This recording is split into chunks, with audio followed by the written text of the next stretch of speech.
Hello everyone, I'm Kori. This is Jono. He's going to be reading a few things for me as we go this morning. So, we are talking about, in the middle of this series that we're in called Why I'm Not a Christian. So reasons why people who we meet every day give for not being a Christian. So last week, Kieran spoke to us about how some people think actually we don't need God to be good. We have our own set of some morals and things like that. And if you missed that talk, I encourage you to go and hear it on YouTube because it was great. But today we're thinking about the reason I'm just not religious. So you might be talking to someone maybe about your faith or you went to church or whatever it is and you say, that's great for you, but I'm just not religious. Not for me, don't do religion. And it's quite a hard one to counteract. Maybe you don't know what to say. So we're going to have a little think about it today. I haven't got all the answers, but I've got 2 suggestions of responses to give maybe, and then a little bit of a challenge at the end. First of all, I thought we'd just have a look at some information about religion, which I now realise is a little bit like one of Boris Johnson's briefings. Next slide, please. But anyway, so as you can see from the World Population Review in 2021, Christianity has approximately 2.38 billion followers, followed by Islam with 1.91 billion followers, Hinduism 1.16, and so on down there. We've got unaffiliated at the bottom, so people who don't affiliate with any religion at 1.19 billion. Next slide. Oh, there we go. So 64 million Americans, which is about 1 in 5, at least was in 2018, class themselves as spiritual but not religious. This might be a term that you've heard before, and it was one that I found interesting when I was researching for this, because apparently the rise in spiritual but not religious has come from the rise in online dating, particularly, because when people fill out their profile for online dating, apparently they feel that maybe it's a little bit cold to just put not religious at all, but you don't want to commit to a religion, so you go with spiritual but not religious, because you believe in something. Maybe there's a God, maybe there's something out there, but it's not quite religion. So I thought that was quite interesting. So that is a very popular box to tick these days, not just for online dating, but in general. On this map, it gives us an idea of prevailing religions across the world. I know it's difficult to read, but the blue colours are Christianity. So we've got dark blue, which is Catholic Christianity, the grey, which is up there in Russia and some other countries, Orthodox Christianity, and then the turquoisey blue, Protestant Christianity. So you can see the countries that have the prevailing religion of Christianity. Doesn't mean there's necessarily most of them are, but it's just the prevailing one. Then the browns and the pinks are Islam, and then the colours go down there as well. I actually can't read them from here, but you can have a look at them another time if you'd like. I'm happy to send you these. I just thought it was interesting to see the split of prevailing religions on the map. This chart shows us the largest Christian populations by country in the world. So you can see the United States at the top, and followed by Brazil, Mexico, and then Russia. The most sobering fact for me was that the United Kingdom doesn't even make the list. So these are the countries with the largest Christian population in 2020.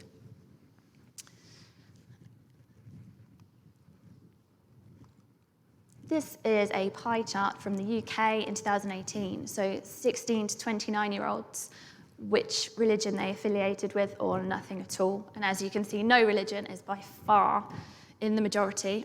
However, I did note that there is no spiritual but not religious option on here, so I imagine that a big proportion of that dark blue would change to spiritual but not religious if that was an option. But still, quite a sobering chart to look at again. And then this one I thought was a little bit more positive and encouraging, that there's a percentage of people who feel that the pandemic has made their faith grow stronger. So I thought that would be a nice little graph to end this bit on. So it's not all doom and gloom, but actually quite a lot, more than a quarter of Americans feel that their own religious faith and others has grown during the pandemic, and at least I think it's 10% in the UK as well. So the pandemic has had some positive effects in this area at least. So that's a small encouragement for us. So, definitions. When we're talking about religion, it is quite an all-encompassing word, which makes this a little bit tricky. So I'm going to look at 1 or 2 different definitions as we go. The first one are a particular system of faith and worship, or a pursuit or interest followed with great devotion. So this is quite a nice, loose definition of religion. And I think sometimes when we're having a conversation with someone, it's about gauging what kind of religion we're talking about maybe before we know how best to respond, so what context. But in this context, with religion being a system of faith or something you pursue with great devotion, then I think a good response to, well, I'm just not religious, is actually everyone is religious in that sense.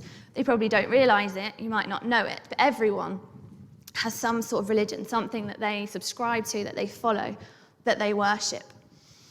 Many people throughout history have agreed with this idea that we, as humans, are kind of structured. We're wired to worship something. We naturally want to belong to something, to follow something, to give something our attention. And you can see some quotes up here. So our entire being is fashioned as an instrument of praise, is that one quote. There's a quote in the Sunset, which is actually from the Quran. So that also says about how humans have been created to worship. We were created to worship God. And A.W. Tozer said, worship is the reason we were created. And it's hard to deny, I think, that actually we all do worship something. It might not be God, it might not be a person, but we all have something in our lives which we hold in esteem, that we give priority to, and we might not even realise what it is. Here is an interesting piece of research that I came across called Do Humans Have a Religion Instinct? So these people were trying to find out why it is that humans want to be not religious necessarily, but have some kind of instinct to follow or worship something. And they found in this research, in that last line, that spiritual beliefs emerge from ancient psychological tendencies. Now, if you subscribe to God and the creation story and all of that kind of thing, you might actually be thinking, well, actually, that's probably God created us to worship. That's what these ancient psychological tendencies are. But it's interesting that whenever this is researched, that we are all wired this way. We all want to worship something. This is a verse from a book in the Bible called Ecclesiastes, and it says, "He has made everything beautiful in its time. He has also set eternity in the human heart, yet no one can fathom what God has done from beginning to end." And the key part of this verse for us is he has also set eternity in the human heart. It's this idea that you hear a lot, that you might have thought before, that there's something more. There's something more than this. There's something more than us. And we often don't know what it is if we're not following a religion or if we're not part of a faith group. And it's trying to find that is what a lot of people spend their lives doing. And what is this something more, this eternity in our hearts? Well, we were made to worship. And Greg Laurie said, every person everywhere worships, because worship is the fundamental drive of life. God created us with a drive, with the sense there is something more to life than what we experience on this earth. And Timothy Keller, the well-known theologian and author, put it this way: everyone worships something. The only choice you get is what to worship. And I don't know if anyone knows who this is. The cleaning lady, you're right. This is Mrs. Hinch, who you may or may not have heard of.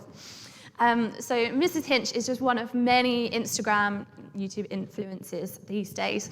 And just using her as an example, because we all have this drive to worship, and lots of people like to follow someone online. These people have gained lots and lots of followings because we all have this instinct to follow someone or to subscribe to their way of doing things and try and do it a similar way. So it's almost like a religious way of doing things. We just don't realise it. Many people don't realise it. So this is Mrs. Hinch. She has got, last time I checked, 4.1 million followers on Instagram now.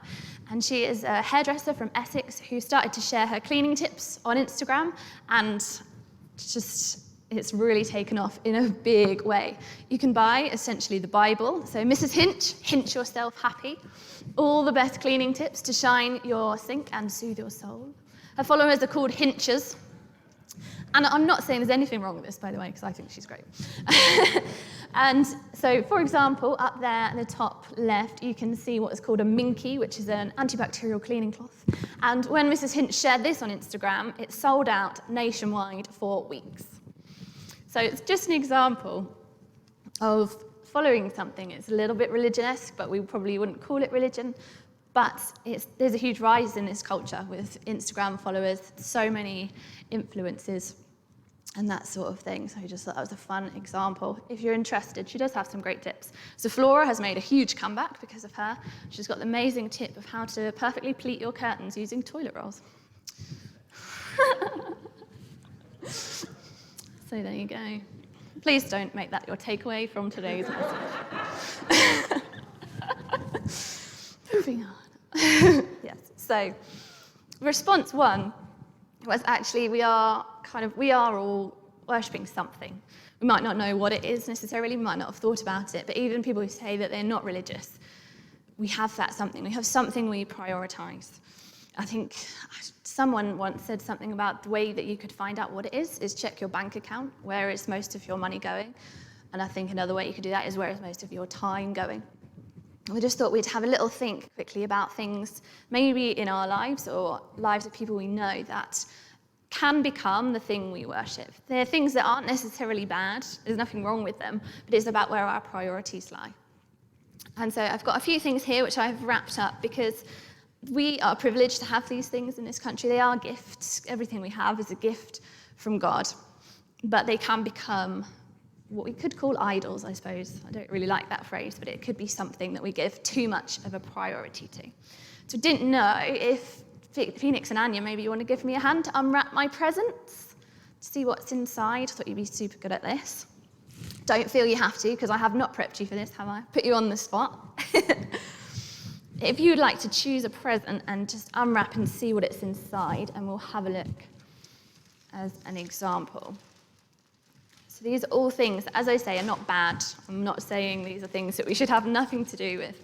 Some of them are even basic things that we have the privilege in this country, most of us anyway, to have access to. But sometimes we can just give them perhaps a little bit too much attention. Great, what have you got there, Phoenix? Thank you very much. So a mirror. So actually some people, I don't know where to shine this without blinding anyone, sometimes it can be ourselves, it can be our self-image or what people think of us that becomes the thing that we really prioritize, the thing that we care about the most, the thing that we almost worship. I'm going to put that there before I blind anyone. What have we got there? A book, thank you. So this is Joe Wicks, Lean in 15. I'm not saying that Joe Wicks is a gift from God. What I am saying is we are all blessed to have food of some kind, access to food, but sometimes that can become the thing that we obsess over, whether it is just food, how much we eat, or indeed diets can become a real big thing that people subscribe to, follow, almost like a religion. Some diets can be as well. So nothing wrong with Joe Wicks and his things again, but just an example. Thanks, guys. Have we got any more in there? See what else we can find.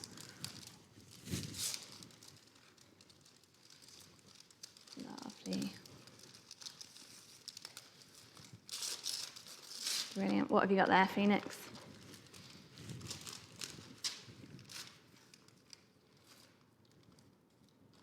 Do you know what it is? It's like an iPad, isn't it? I'm not lucky enough to have an iPad, thank you. So this is a tablet. So some of us have tablets or phones, and technology is an incredible thing. It's done so much for us, especially in the last year.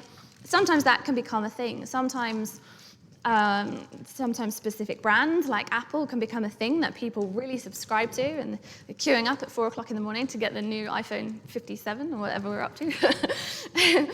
And again, technology is not bad, but it can be something that we subscribe to, that we kind of have as our religion. Lovely, thank you. Do you know what that is? It is a piggy bank. This is actually a piggy bank I think we got for our engagement. It says, his money, her money. Goes right through. Yeah, that's what it is. Again, money, as you can see where I'm going with this now, but money can be a thing that is great to have. We're so blessed to have it, but actually it can become a focus. Money and power especially, the love of money can be a real problem. Thank you so much, guys. Thank you. We give them all a round of applause. And Phoenix, we've got one more for you because we know it's your birthday this week. So from all of us at Bridge Church, happy birthday. We're going to sing to you as soon as we can outside, which we could right now. Thank you so much, guys, for helping me this morning. I've got one more in here as well that I didn't bother to wrap up because you'd know what it is. Football. We all know that football can be a bit of a religion. And again, nothing wrong with that, but it's something else that we have in our lives that we all, well, some people do worship. This is for you, Chris, because Jono owes you a football. So there you go. Afterwards. So response number 1 to I'm just not religious. Well, actually, everyone is in a way. And if that is something that's going to open up a conversation, then that could be the response that you take. So back to our definitions. We've had a particular system of faith and worship, and a pursuit or interest followed with great devotion. I think a lot of the time when people say, well, I'm not religious, or I don't do religion, when they have a problem with it, it's more because of this horrible definition that is from online, and it says, religion is a social, cultural system of designated behaviours and practices, morals, beliefs, worldviews, texts, sanctified places, prophecies, ethics, or organisations that relates humanity to supernatural, transcendental, and spiritual elements. And you can see why people don't do religion, because that is a horrible definition, but I think that is what people tend to think of when we talk about religion. It's these rules that we have to follow, these traditions, these things that you can and can't do, places you have to be, all of that kind of thing. And so I think when we're talking about religion in this context, if this is where your conversation is going, then a good response to this, I'm just not religious, is neither was Jesus. Jesus didn't do all of that religion either. He came because religion had gone a bit wrong, to be honest, and he came to show everyone that there was a better way. And so I think that is a great response. That will sometimes catch people off guard. Oh, I'm not religious. Neither was Jesus. Jesus came to show us how to do it the right way. This is a lot smaller than I'd hoped. But these are some reasons why Jesus didn't do religion, because religion sees people as the enemy, but Jesus sees sin as the enemy. Jesus is love, and so he didn't see people as the problem, but as sin, and he came to help us with that. Religion says showing grace is dangerous, and Jesus said, I know. Religion is often about rules and ways to do things and not to do things, and so to show grace, that would be messy. That would be something we don't really want to deal with because we don't know where it's going to go. We don't know what's going to happen. But Jesus fully embraced that. He said, grace is me loving you even though you don't deserve it. But I do love you, and we need to love each other. And even though that's messy, we're going to see where it goes. Religion makes God like the boss and you're his employee, whereas Jesus said, no, Jesus makes God the Father and you the son or daughter. It's a whole shift in the perspective of relationship. Religion can often be, oh, you need to do this to impress God, you need to do that, whereas it's actually about relationship, and that's what Jesus came to tell us. Religion can often be fueled by fear and punishment, but Jesus is fueled by love and mercy. So in some religions, it's about trying to do something to maybe get you somewhere like heaven or enlightenment and things like that. And if you don't do something right, then maybe there's going to be negative consequences. But Jesus took the shift off of that and put the focus back onto his love. Religion is safe and practical, and in a way, I don't think this is a bad thing, and I don't want this to come across as, I hate religion, because there are many good sides. There are good things, and safe and practical is actually a lot of what some of us find comfortable, which is okay to a certain extent. But Jesus was radical and unpredictable. He changed the way that things were done. He was still Jewish. He still followed a lot of Jewish traditions, but he did it in his own way, and that was crazy at the time, and still, in some ways, can seem crazy to us now. If you've heard of The Chosen, it's a new TV series about Jesus' life, which is great. I'm going to talk about it a couple of times. But there is a great line from Jesus in one of the episodes, which is now like the trending hashtag for it, which is get used to different. Because Jesus came to do things differently. His disciples didn't get it, and I think sometimes we don't get it either, and the rest of the world doesn't. But we are here to to show what Jesus did differently and to do that ourselves as well. Religion says if you follow God, he will bless your life. But Jesus says if you follow God, he will give you life. It's not about trying to bless your life and make it better. It's about giving it all completely to Jesus. And then he gives you the life that you were made for. Religion says come to church and serve. But Jesus says go into the world and serve. I think church and institutions have been a big part in what people dislike about religion. They often have the reputation of trying to make money off people or using people to improve or to further their institutions. But actually, Jesus was like, it's not about coming in to a church. It's about going out, finding people that need my love and serving them. So this is a picture of Jesus from The Chosen, which I just put up there, because religion is not what we're about, and it's not what Jesus was about. Love is. His name is Jesus. This is a verse from the book of James in the Bible, which hopefully Jono is going to read for us now so that I can have a quick drink. So it's James chapter 1, 26 and 27. If you claim to be religious but don't control your tongue, you are fooling yourself, and your religion is worthless. Pure and genuine religion in the sight of God the Father means caring for orphans and widows in their distress and refusing to let the world corrupt you. Thank you. So James is saying here that Jesus didn't do religion as we know it, but religion that God wants, that what Jesus wants, is about caring for those that need our care. It's not about following rules and doing things the way that religion tells us to. This is what he was saying. But actually, it's about making sure that you're speaking truth and life, and then doing what love calls you to do, what Jesus would call you to do. And so Jesus wasn't religious. Jesus didn't do religion either. And I think even his disciples struggled with that. At times, they didn't understand it. And I think next we're going to watch a short clip from The Chosen.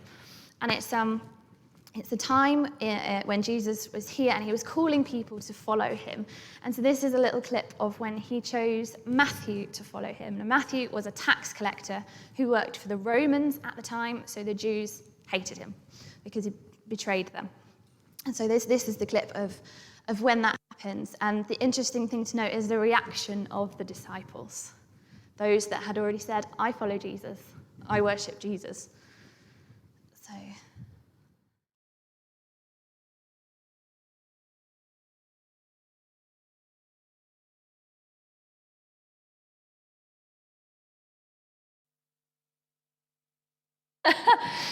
I don't know if you've seen The Chosen before, but I really recommend it. I think you can watch it on YouTube or you can get the app. That guy always pops up at the end, which I had to cut him off. Thanks, Rob. So that is the story of Matthew being called by Jesus, and I just love it.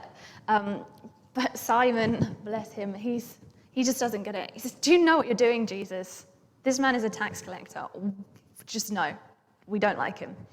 And it's that's just such a good example of the problem, I think. So often, the problem is when someone claims to worship one thing and actually worships another. That is the problem. I don't think religion per se is the thing that most people have an issue with. It's the hypocrisy. And so poor old Simon there, he's decided to follow Jesus with his life, and yet he's not willing to let Matthew join them at all.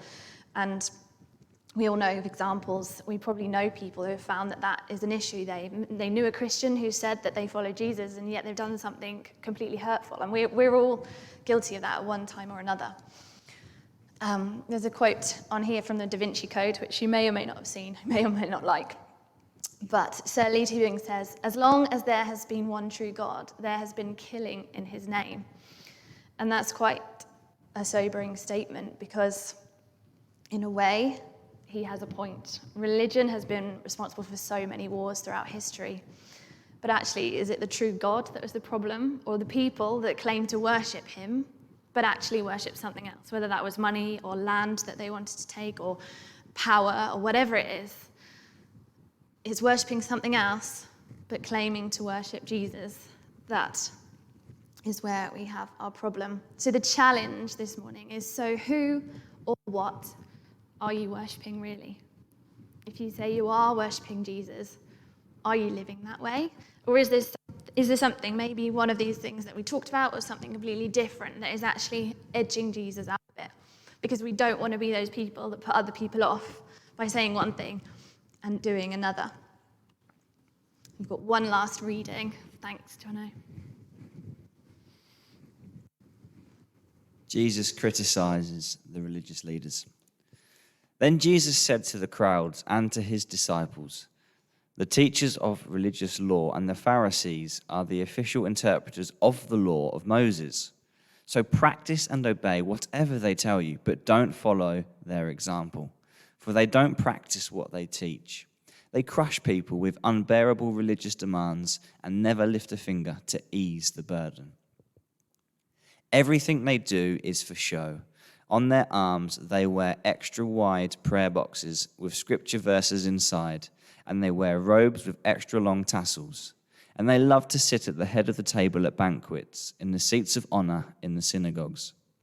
They love to receive respectful greetings as they walk in the marketplaces and to be called Rabbi.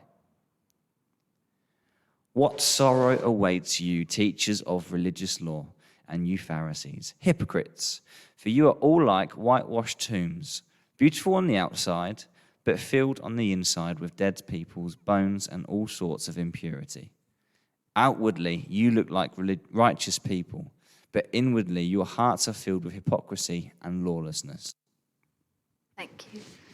And this is just the start of Jesus' rant. It carries on for quite a while. And he really lays into the religious people. But I think what we can see here, it's not the religion that's the problem, because as I already said, Jesus was a Jew that followed Jewish traditions.